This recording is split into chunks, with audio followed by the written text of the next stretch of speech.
Écoutez, voilà ce qui se passe vraiment en ce moment. L'Ukraine vient de lancer quelque chose qui change complètement les règles du jeu. Après 3 jours de frappes russes massives, Kiev a riposté. Et pas avec une petite attaque symbolique. Non, l'Ukraine a déclenché la plus grande attaque de drones sur Moscou depuis 1 an. Les drones ukrainiens frappent maintenant au cœur même de la capitale russe, à 700, 800, jusqu'à 1600 km de distance. Pensez à ça, des armes fabriquées à l'intérieur même de l'Ukraine, construites localement, qui atteignent maintenant Moscou. C'est un basculement stratégique. Voici ce que vous devez comprendre. Pendant des mois, les analystes ont dit la même chose. L'Ukraine manque de capacité de frappe longue portée. L'Ukraine est coincée à la défensive. L'Ukraine ne peut pas frapper profondément en territoire russe. Et puis, samedi dernier, cela s'est produit. Les drones ukrainiens ont atteint l'usine Angstrom, une installation clé pour la production de microcircuits haute technologie utilisés dans les armes de précision russes. Des fragments de drones ont été retrouvés sur les aéroports les plus fréquentés de Moscou, des vols retardés pendant des heures, des fermetures d'espaces aériens temporaires. Et voici la partie importante. Ce n'est pas un coup isolé, c'est un changement systématique de la façon dont l'Ukraine conduit cette guerre. Les drones utilisés dans cette opération portent des noms que vous ne connaissiez probablement pas il y a quelques mois. Le RS-1 Bars, un drone propulsé à réaction avec une portée de 700 à 800 km et une charge utile de 100 kg. Le Firepoint FP-1, un drone kamikaze longue portée capable d'atteindre 1600 km avec une ogive de 113 kg. Le Bars SM Gladiator. Chacun de ces systèmes a été développé, construit et déployé par l'Ukraine elle-même. Pas d'aide occidentale directe. Pas de technologie apportée. Ukrainien. Et cela compte énormément. Parce que cela signifie que l'Ukraine peut continuer à produire ses armes sans dépendre entièrement des livraisons étrangères. Maintenant, pendant ce temps, la Russie ripostait. Moscou a tiré 47 missiles et lancé près de 1600 drones en seulement 3 jours. Les frappes ont visé Dnipro et Odessa, des maisons endommagées, des incendies allumés, des villes clés secouées. Mais voici ce qui change vraiment. L'Ukraine n'a pas plié, l'Ukraine n'a pas reculé, l'Ukraine a frappé en retour plus fort. Et c'est là que vous voyez le basculement. Pendant 2 ans, cette guerre a suivi un modèle prévisible. La Russie frappe, l'Ukraine se défend. La Russie frappe à nouveau, plus fort. L'Ukraine cherche à survivre. Mais maintenant, ce modèle s'effondre.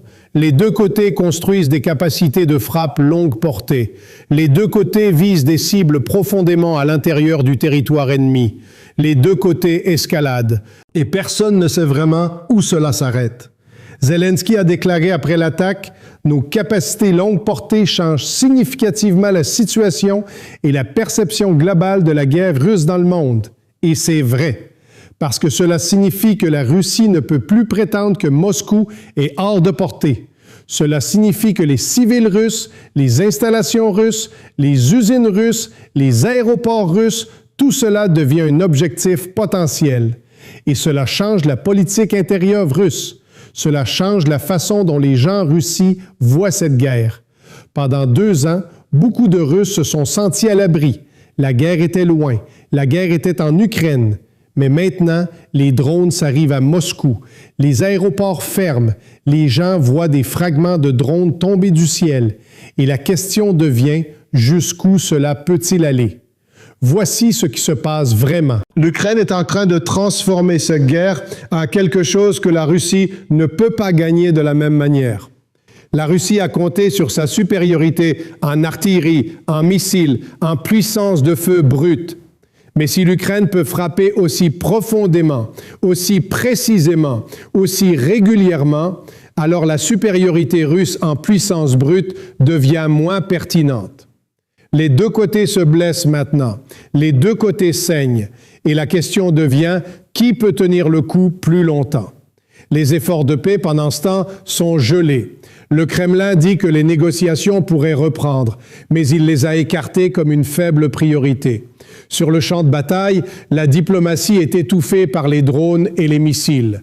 Et avec les deux côtés élargissant leur capacité de frappe longue portée, cette guerre entre dans une phase beaucoup plus imprévisible. Parce que honnêtement, personne ne sait vraiment comment cela finit. Les usines russes peuvent être frappées. Les aéroports russes peuvent être fermés. Les installations militaires russes peuvent être détruites. Mais la Russie a aussi la capacité de frapper profondément en Ukraine. Et elle le fait déjà. Donc, ce que vous regardez, c'est une escalade mutuelle sans fin apparent. Les deux côtés construisent des armes plus longue portée. Les deux côtés frappent plus profondément. Et les civils des deux côtés payent le prix. Voilà où nous en sommes. L'Ukraine a montré qu'elle peut frapper Moscou. La question qui reste est qu'est-ce que cela signifie pour la fin de cette guerre? Parce que si Moscou n'est plus à l'abri, si les installations militaires russes sont vulnérables, si les aéroports russes peuvent être fermés, alors la calcul politique change complètement. Et personne à Moscou ne sait vraiment comment répondre à cela. Donc, restez attentifs, parce que cette guerre vient d'entrer dans une nouvelle phase, et personne ne sait vraiment ce qui se passe ensuite.